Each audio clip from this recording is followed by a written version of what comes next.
Hi, I'm Brenda. And I'm Jessica, and you're listening to the Lifting You Higher podcast, where we like to take heavy topics and lighten them up. Our goal is to encourage and lift you up on this journey we call life. So grab a cup of coffee, sit back, and enjoy.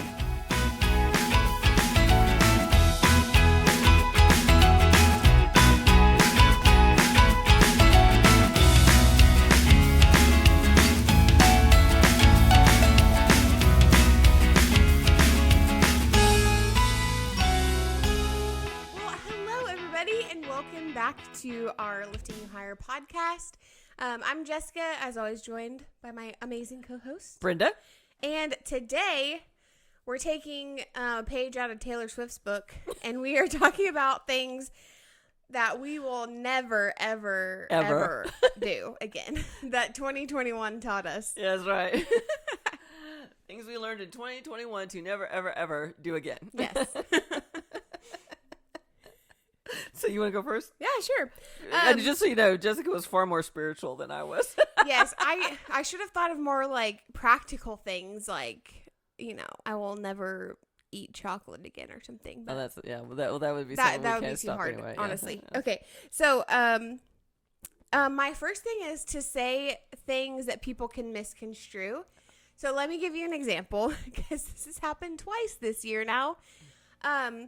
So out of my mentorship, discipleship process with some young ladies, they mistook my love and kind of discipleship as that they could come and I would rescue them.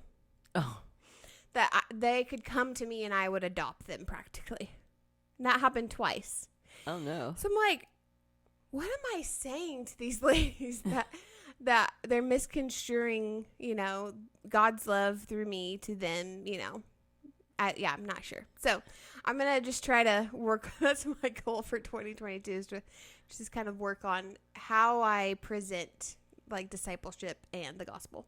Yeah, that you're not their savior. God is their savior. Yeah, that's good. Yeah. Well, now we'll just switch over to the most practical, and mine's going to sound stupid, but it is. Okay, number one thing I'm never, ever doing again. I have no problem swallowing pills, okay? Mm-hmm. But some of these vitamin pills are just ridiculous, the size of them. And I'm like, how am I supposed to get that down? And so I am never, ever taking, and I have wasted quite a bit of money on buying vitamins and then not being able to get the pill down because it's so big. And as you know, vitamins are expensive. Yeah. And so then it sits there and I've just like, threw away $20 because, you know, I can't get the stupid pill down. So I am never, ever buying big pills again for vitamins. I'm buying gummies. That's it. I don't care if my gummies are sitting there and, you know, I know there's gummy vitamins for children, you know, but these are adult gummies and I am going to buy them and I'm not going to feel guilty for them. No. And I know that there's a whole side of people who think that the gummies are too hard on your kidneys to process with that heavy of a dose. Not the sugar, but that heavy of a dose of whatever vitamin you're consuming. But I figure a little bit is better than nothing. Yeah. And I cannot choke down that horse pill no matter what. So it's better to have at least something coming in than me just for not doing it at all because I can't take it. Because it's so big. So I'm not feeling guilty that I have to buy gummy vitamins to get them you know what I did? Because I feel the same way about the big chunky vitamins. I have spray vitamins. Will you spray them on your tongue? I spray it underneath my tongue, let it sit there for a couple seconds, and then swallow it. Get out. I do that with like vitamin C and vitamin D that I have to take every day. Huh. Well, see, I really need to take magnesium, and I'm not sure if not all vitamins come in a spray, but there's several out there. Let me tell you, the magnesium pill is big and chalky, which is even worse. It's not even coated. Yeah. And then the niacin one is like, I'm telling you, I swear, it's like the size of, you know, my pinky digit. And I'm like, I can't get that down. And so after 3 or 4 tries, it's just like I give up, and I'm not going to do it. And then I'm like, maybe that's their game, is they just make it so big that I mean, and some of those you can't like cut in half, but some of the chalkier ones, yeah, you can. and I can cut, But and I was doing that for a while. Taste it. But then you got to taste it, and I even bought a pill slicer to get that sucker down. And I thought, I am never ever doing this ever again. I am not buying another vitamin pill that is too big. Yeah. If I can't see it through the glass or the bottle color to see what size it is, it's staying on the shelf. And then if I see it and it's too big, then I'm just going to suck it up and go find the gummy that matches that vitamin, and then I'm just buying the gummy. Smart. And that's it. And if not all of it get processed through my liver because it's in a hard form for it to digest, honestly, then I'll get some of it in. This is my pet peeve sometimes. Sometimes our body doesn't need that huge horse pill dose, and we just pee it out. Yeah, so, that's true too. That is true. That's another thing too. I mean, you just pee it out. That's right. So it's gonna come out either way if our body doesn't need it. You're not gonna get all of it. You're just, but you are helping. And I mean, I'm not anti-vitamin. I take them. I believe in them. But it's just that I'm not forcing down these big giant horse pills anymore. That's it. I'm over it. Stop it. It's not happening. Done. Okay. If it doesn't come in a gummy version, then I guess I'm just not gonna get it. Yeah. There. Period. Okay. End of conversation. Done. Okay, so honestly I had a hard time thinking of these, so might sound really cheesy, and maybe this is just my recent mood, but I am never ever gonna take for granted my morning time with the Lord. Oh, I know this is really cheesy, and I'm sorry, I need to come up with some. Just wait for the end of my list, it gets better. But I mean, so there's been a couple of days where I had to, since I work with internationals, I had to get up early, and I am not a morning person. Okay. Like, I struggle to get up I have my routine, at least I'm out of bed by like 7:30, but still, if I have a meeting at like 8, then I have to hurry and get ready, have a quick bite if I have time, and then I just, my time with the Lord goes away. So I struggle with that, and then my day is like doesn't feel right because I haven't had time with the Lord. So I know that's really cheesy, and I apologize, but that's my number 2. Okay, well that's right, because we're not all morning persons. I'm a morning person, so yes. I like text my friends at 5:00 in the morning. They're like, "What are you doing?" Texting me at 5 a.m. I'm like, "Well, I assume you have your phone on Do Not Disturb, and so it'll just be waiting for you when you wake up." And I was like, okay, I'm sorry, I'm a morning person. What can I say? If you want to make fun of me, then just catch me at 8:30, because that's pretty much when I crash. So anyway, so my next one is, I am, I forgot what it is. Oh, I'm not going to cut myself off on sleep anymore. I am never ever going to short myself on sleep. If one thing I learned during COVID is that life is so much better when you get 7.5 to 8 hours of sleep. Oh yeah. I know they always like, get sleep, and I'm like, yeah, whatever. I can run on 5 hours of sleep. What are you talking about? Well, let me tell you, when you start getting like 7.5, you're like, life is so much better, and you're like, I am not ever cutting my sleep time out anymore. I love that. I love 7.5 is perfect. 7 is pushing it. Yeah. 8 is perfect. Yes. So I'm just like, no less than 7. Strive for 7.5, and if on weekends, for sure 8, if not more. And so, no offense to the new moms. I feel so much better. Isn't that crazy? I know. I'm like, how old am I? And I'm just figuring out that what they said about sleep is right. Well, and no offense to the new moms out there who are getting like 4 hours of sleep. I'm so sorry. We're praying for you, okay? Just sleep when you can. Yeah, sleep when the baby sleeps. It'll be fine. Just sleep when you can. I know that if you have children, that might be like ridiculous, but maybe you should go to bed when they go to bed. If I had a 4-year-old, it'd be like, your bedtime is 8 o'clock. Yeah. 7:30. And when's mama going to bed? 7:30. I don't care what's happening. I'm getting me some sleep. Yes. And I'm telling you, that is it. I am never, ever cutting myself short on sleep ever again. So that's it. Maybe simple, but it's like I finally learned the lesson. Okay. So my number 3 is I am never, ever, ever, ever going to forget the authority I have in Christ.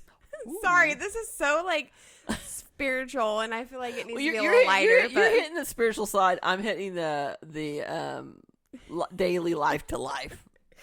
Okay, so the reason I say this is there was a period of about a month that I thought I was struggling with spiritual warfare, and I like pray every day, like I come against, I'm demanding you to leave in the name of Jesus.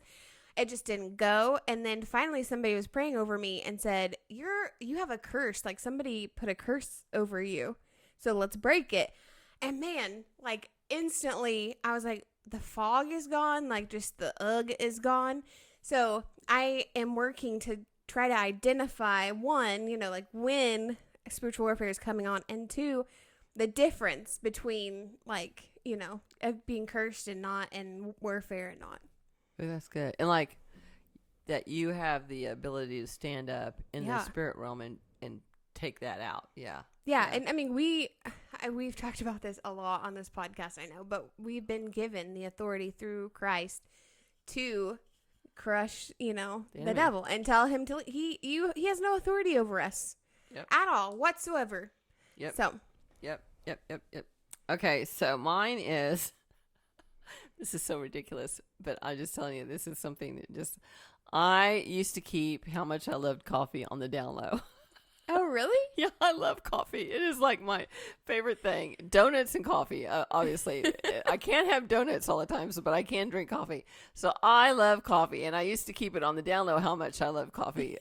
Some people say, no, you didn't, but I would like to think I was. Like I make my own coffee syrups, that in fact, I have perfected it so much that getting coffee from like a coffee shop, I'm really snooty about where I'll go to get it, because it's like I'll be like, I can make this better, and this is this is swamp water or something. So just like I'm like, I just spent $6 and got a cup of swamp water. Wonderful, because I could have made this better at home. So I've become like a coffee connoisseur and snob, and I love coffee, and so I love all the things I put in my coffee, and I even love coffee black. I love coffee so much, I'll even drink it out of the pot, straight up, naked, nothing in it, black. I know people say, well, if you love coffee so much, why do you put stuff in it? Okay, watch me. I'll just drink it naked. I don't care. Yeah. That's how much I love coffee. I love sitting on my front porch drinking a cup of coffee. Yeah. I love sitting on my back patio drinking a cup of coffee. I love coffee, and I'm never, ever, ever going to be ashamed of it or hide it anymore. Hello, my name's Brenda, and I love coffee. That's right. My name is Brenda, and I love everything about coffee. There. It's okay. Me too. I'm in the same boat, because I am definitely a coffee snob. It's sugar free if you need it to be sugar free. It's calorie free if you need it to be calorie free. It's a wonderful. It makes you feel better. Let me tell you how good coffee is. Okay. So yes, let's talk about coffee. We say, well, caffeine's in coffee. Yes, it is. It's a drug. I agree. You're totally right. Caffeine is a drug. Yeah. I do have a cutoff limit on how much coffee I drink a day, and I do have a cutoff when I can have my last cup, so I'm not drinking it 24/7. But let me tell you about how important coffee is in this world. Okay, so I had to have minor surgery, and so they give you the instructions: no water after midnight, no food after midnight. And so I'm like, okay. So I show, and this is your arrival time for the day of the surgery. My arrival time was 11:30. Oh my word! Think of that, 11:30 a.m. is when I was supposed to come to the hospital, way. And I was supposed to have no water or food after midnight. So I'm not concerned about the food. I'm concerned about, okay, when is the caffeine withdrawal going to kick in? Yeah. Because I do drink coffee. That is the downside. And so, and I know people say, how do you feel about decaf? And I'm like, I really don't feel anything about decaf. I'm sorry. Decaf is not, it's not coffee. If you like, I don't have really any negative thoughts about decaf. I just don't do decaf. But anyway, so I was like, this is going to be interesting because, at some point in time, the caffeine withdrawal is going to kick in, because the last time I had a cup of coffee was about 2 p.m. the day before. So now we're getting close to the 24-hour time limit of not having caffeine. Yeah. And so I get to the hospital 11:30. We're sitting there waiting. It's like 1 o'clock. Finally, at 1 o'clock, they take me back to IV me. I know. Isn't that crazy? And so they get the IV in me, and I look at the nurse. I said, listen. She goes, how you doing? I said, I've got a caffeine withdrawal headache is how I'm doing. I don't feel well. I said, I feel a little upset stomach. I don't feel well. Everything hurts, and I've got a caffeine withdrawal headache. I know exactly what those are, and I'm having one. Yeah. And she said, well, I can fix that. And she goes, I'll get you an IV bag that's got caffeine in it. And I said, What? Hold the phone. You have IV bags that have caffeine in them? And she goes, yeah. And I was like, well, I know. I don't even want to know how much it costs, but go get one of them suckers and bring her in here. And so they did. So she, she fixed me all up, got me all ready, and she goes, okay, we'll be back in just a moment. Or somebody will, or I will. And I said, okay. So she leaves, and about 10 minutes later, in comes another lady, another nurse or RN or whatever she is, and she's swapping out IV bags. 30 minutes later, I feel fine. Wow. And I'm like, so they know. They figured it out. Yeah. Because now it's like 2:30 now. Okay, it's like 2:30. I'm sorry, I would never last without drinking any. I know, even water for that long. It was rough. I mean, it wasn't bad. I figure it was minor surgery, so they probably threw me at the end of the list. Yeah. And I was an adult, so they probably threw me at the end of the list. I mean, I don't think they would have made a kid wait that long because it would have been horrible. But so it was what it was. I mean, I guess I didn't really. There was no point in getting upset about it. Except that. And then they gave me the IV bag with caffeine in it. I felt so much better. And I was like, okay, I can ride this out for another few hours if I have to. So finally at 3:30, they wheel me into the surgery room. But I'm just saying, even the medical profession has figured out that people need a little caffeine to make them feel better. Yeah. And so they put it, isn't that fascinating? I love that. I love it too. I was like, this is, maybe I should just mainline caffeine. I don't know. I mean, wow. I'm shocked, but that's exciting. Yeah, so I'm just saying, I'm not going to feel guilty about it. No, it's like, I want coffee, and I'm going to, like I said, I can't drink it after about 3 or 4. 3 o'clock is probably the last one we have, because I do know that it, I mean, it lasts, I want to be able, for caffeine in your system will last about 5 hours, so, I need to, cut myself off. And tell you the truth, it really doesn't affect me that bad, because 8:30, if I'm not moving, I'm probably fell asleep on the couch, so it doesn't matter anyway. But I'm just saying, I'm not hiding my coffee love anymore. Okay, do it. All right. Never ever hiding my coffee. Okay, so this one is a lot less spiritual. You ready? I'm ready. Yes. Drum roll. Yes. Okay, I am never, ever, ever gonna overbook myself again. Oh. Because I do this to myself every year, and by midsummer I am burnt out and I am pulling my hair out. So I haven't figured out the plan to not do that. Maybe the plan is to I know somebody who has like a Sabbath during the week, like a weekday, but they have a part-time job and then full-time ministry, so they have a little flexible hours.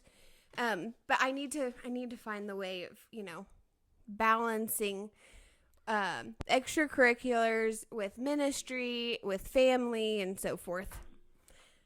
So I think that's so you're never ever overbooking yourself ever again. I don't ever want to, and I'm not going to. I'm just telling you right now, telling the world I'm not doing it. Okay. All right. So if I say no to something, just know that I wanted to, but I can't.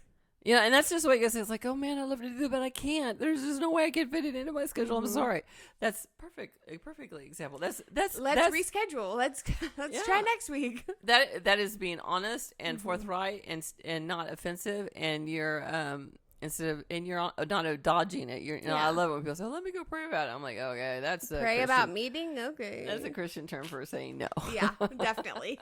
Let me define that for you. Yeah, they meant no. Okay. So no, I think that's totally legit. Yeah, for sure. Okay, so my last one is, and I know people are gonna say, "What? You never do this." Okay, I know. Okay, so I've been single all my life, so I know I'm pretty much. I don't want to say self-centered, but I never have to take into consideration other people's feelings. Okay, yeah. It's just because I'm. It's just me. It's you. Yeah, it's my vote. Okay. That being said, I really try to please people, and I'm never successful at it. It's like I never get it right. It seems like. So I might as well just stop the nonsense, stop the madness. And so my never ever ever is I'm never, ever, ever going to try to please people anymore because you just can't. Yeah. You just can't. Mm-hmm. And it doesn't matter. Even if you do it perfect, you're not going to. Mm-hmm. And then if you miss the mark, you're not going to. Mm-hmm. So I'm just never, ever, ever going to do that. Doesn't mean I'm going to be mean-spirited or rude about it. I'm just not going down that road anymore. Nope, not going to do it. Mm-hmm. And, if you think I'm just being self-centered, then so be it, I mean, that's what it is. There's no way that you could please everybody. Okay. We can try. I mean, if we were perfect. Okay, I'm sorry. Jesus was perfect. He never sinned. He was perfect in all of his ways, okay? He was not he could not please everybody. That's right. Well, and it's just like this podcast. Okay, so Jessica and I had this set on the calendar to record the podcast, and I called her at the last minute trying to juggle something to squeeze in one more thing, just to please someone. And then I was like, "What are you doing? You're doing the very thing that you said you were never ever going to do. Is try to, And I'm like, did they consult you when they scheduled this? No, they did not. They just put it on the calendar and said, Brenda, are you coming? And I was like, that's it. That's it. And would they appreciate you if you showed up? Oh, they'd be happy, but it's not like you're gonna make their day because you were there. It's not like you're that important in their life. And so I was like, okay, this is just a perfect example of never ever doing this again. Yeah. All right. So y'all, she tried to make me get up early to film the podcast. I'm just kidding. I would do it anyway, but we did end up getting it. We did, and then I called you back and said sleep in, and it was like too late. You were already up. I was okay. So we're example. filming the podcast today, and my alarm went off, and I jumped out of bed, and I know I hit my husband on the way out, and I was like, and turned my alarm off, and so by that point I was wide awake. So I thought about going back to bed for half an hour, and then I was like, why? I'm just going to lay there. I might as well spend extra time with the Lord. So I just got up and did it. I know. And then you looked down your phone and you saw a text from me saying, please call me. And that was at what, 6 a.m.? Was that text at 6 a.m. or something like that? Oh, I don't know. I didn't see it until 7. So yeah. so right. Well, I mean, that's okay. I figured, oh, she's asleep. And then when she sees this text, she'll call me and I'll just say, go back to sleep. But it was I'm really glad I didn't see it at 6, but that's okay. Yeah. So it's just another example of me trying to please someone that, it's, and it's a constant reminder myself, and maybe someone needs to say this to you if you're listening, is that your presence is not that important. You are important, yes. You are important. But your presence, nah. Yeah, it's like it's so don't feel like you have to, because mine is kind of like yours anyway about not overbooking. Yeah. It's like your presence is not that important, Brenda. And so you're important to me, but you showing up to this event, or you going to do something with, a group of people is not that important. It's not, it's not life or death. Yeah. Okay, well, I have one more on my list. Okay, go for it. What are you never, ever, ever going to do again? I'm never, ever, ever going to be afraid to speak the truth in love. Ooh. Okay, so here's where I'm coming with that.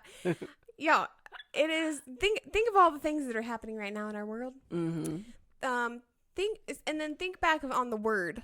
What did Jesus say was going to happen? Like, the disciples asked Jesus the things that would, be a sign of his coming. So whether you like it or not, whether you're ready or not, Jesus is coming back soon.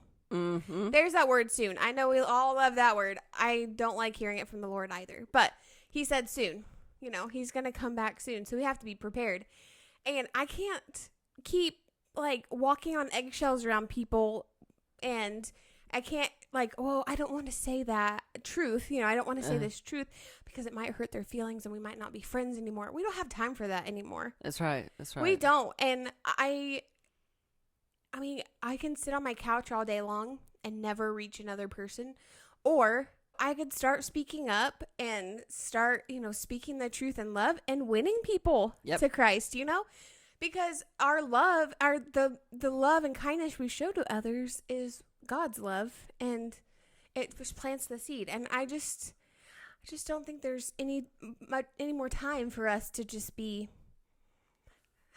sorry for this term, but pussyfooting around. There you go. That's right. Hey, nothing would be more heartbreaking than this is me, is I don't want to get to heaven and, well, this is how I want to go down. When I get to heaven, I want it to meet all these people that I like to think I either planted a seed or led to the Lord. Yes. And it's like, we made it, it's like, oh my gosh, you made it. I remember you, in 1992, we did this and you got saved. It was awesome. Mm-hmm. And so, you don't want to show up and it's like party at one, nobody knows you, but we're glad you're here. Yeah. I know. I mean, and also I don't want to be in heaven and Jesus say, "Oh, I never knew you." Ooh. Like, I mean, he said it's in the word at least twice that I know of. One is the parable of the 10 virgins, and 5 weren't ready, and 5 were. And then they, Lord, Lord, let us in. I don't know you. And then there's one where, you didn't clothe me, or you didn't give me food or water. And they said, well, Lord, when did that happen? Yeah. If you do that to the least of these, then you do it for me. So I want to serve the Lord as best I can. And I don't ever want him to have an opportunity to say, well, I don't know you. You did nothing for me. So. Yeah. Or I want my name to be known in heaven before I show up. Yeah. It's like, I was like, okay, Jesus, this girl down there, she, named Brenda, her, but so yeah. So she told me about it, and that's why I'm here. I like to, I got peeps up there already that know me. I don't want to show up and it'd be like, oh, okay, who are you again? Oh, we know who you are, but yeah. It's like, you didn't bring a group with you. It's like, no, I got my gang. I brought my group. I was too scared to talk about you. Sorry. Yeah. So yes, that's a good one. Yep. Never ever want to show up in heaven by yourself. That's right. Definitely not. Well, did you have any more? That was it. That's mine. Okay. That's a lot. I got 4. I'm working on. That's all right. Feel free to share yours on our Facebook page. Yes. I know that it's been kind of quiet on there lately, but we do want to hear from you. And as always, just wait a second. Yeah. So we want you to say, "I will never, ever, ever," and then write it down. Yes. Tell us what it is, because we don't want to be alone. Yes. Yeah. Share with us if you want. We would love to read those and respond. So. That's right, because it'll be fun. Yeah. And of course, at the end of every podcast, what do? We tell you, you are loved. You are beautiful inside and out. And we truly believe these things about you. You have a purpose. God put a purpose and has a plan for your life. And you are needed and wanted. And we just pray a blessing over each and every one of you watching or listening. And just stay safe out there. But also, go spread your light.